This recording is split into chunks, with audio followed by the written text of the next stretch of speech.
Kia ora, I'm David Chaston with 90 at 9, brought to you by interest.co.nz. This week at Everything You Need to Know in 90 seconds at 9 o'clock, with economic news taking a bit of a back seat today. But there are still key trends to note.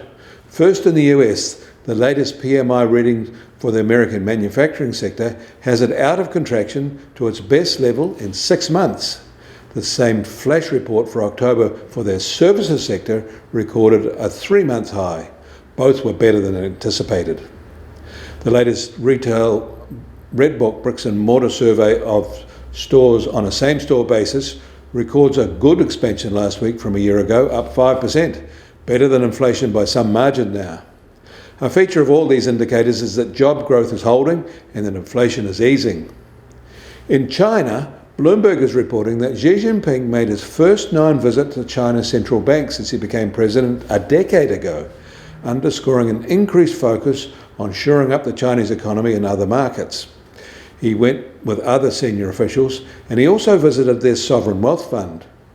China said it'll issue $1 trillion in new sovereign debt in the fourth quarter of 2023 as it raises a fiscal deficit ratio from 3% to 3.8%.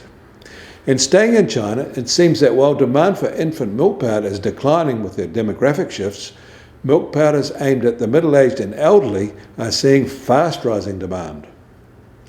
In Europe, the latest flash PMIs for October are not good.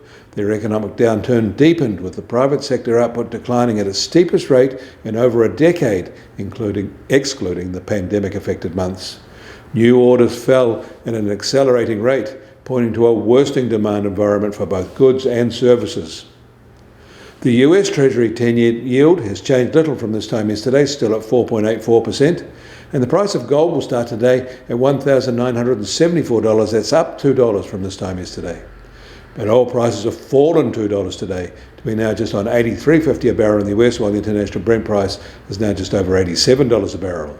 And the Kiwi dollar starts today at 58.3 US cents and down 20 basis points from yesterday. Against the Aussie, we're down to 91.8 Australian cents and a 5-week low. Against the euro, we've risen slightly to 55.1 euro cents.